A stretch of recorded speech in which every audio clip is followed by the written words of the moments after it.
આજરોજ રાજકોટ માર્કેટિંગ યાર્ડમાં વિવિધ કૃષિ ઉપજની નોંધપાત્ર આવક રહી છે। આજરોજ અંદાજે 1250થી વધુ વાહનો યાર્ડમાં પહોંચ્યા અને તમામને ક્રમવાઇઝ પ્રવેશ આપી સુચાઈ રીતે ઉતરાઈ કરવામાં આવી। યાર્ડમાં આજે સૌથી વધુ આવક ધાણાની થઈ હતી। ધાણાની સાથે સાથે યાર્ડમાં ઘઉં અને કપાસની પણ મોટા પ્રમાણમાં આવક થઈ હતી।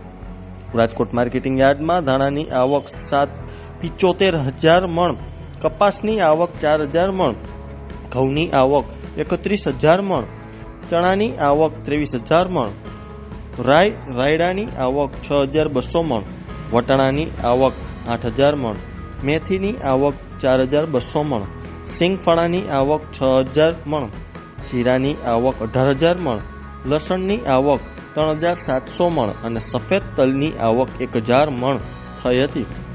ભાવની વાત કરવામાં આવે તો ધાણાનો ભાવ 1,375 થી 2,050, કપાસનો ભાવ 1,425 થી 1,580, ઘઉંનો ભાવ 440 થી 570 રૂપિયા, વટાણાનો ભાવ 700 થી 1,110 રૂપિયા, લસણના ભાવ 915 થી 1,680 રૂપિયા, સિંગફળાનો ભાવ 1,200 થી 1,740 રૂપિયા, જીરુનો ભાવ 3,511 થી 4,242 રૂપિયા, રાઈનો ભાવ 1,120 થી 1,380 રૂપિયા, મેથીના ભાવ 950 થી 1,500 રૂપિયા મળ્યા હતા।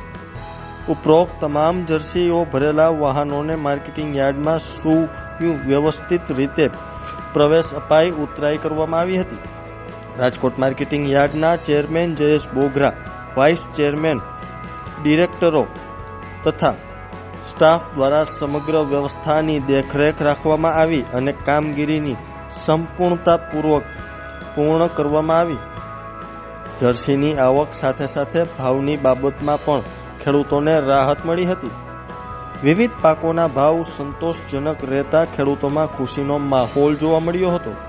યાર્ડમાં વેપારીઓની સારી હાજરી અને સ્પર્ધાત્મક હરાજી થવાના કારણે ભાવ મજબૂત રહ્યા હતા। આવનારા દિવસોમાં પણ આવક યથાવત રહે તેવી શક્યતા વ્યક્ત કરવામાં આવી હતી। રાજકોટ માર્કેટિંગ યાર્ડમાં ખેડૂતોને પૂરતા પ્રમાણમાં ભાવ મળતા હોવાથી માત્ર રાજકોટના જ નહીં પણ રાજકોટ આસપાસના ગામો અને શહેરોમાંથી ખેડૂતો પોતાનો માલ લઈને વેચવા માટે આવે છે। રાજકોટ માર્કેટિંગ યાર્ડમાં મોરબી, સુરેન્દ્રનગર અને હળવદ સહિતના શહેરોના ખેડૂતો પોતાનો પાક લઈને રાજકોટ માર્કેટિંગ યાર્ડ આવે છે।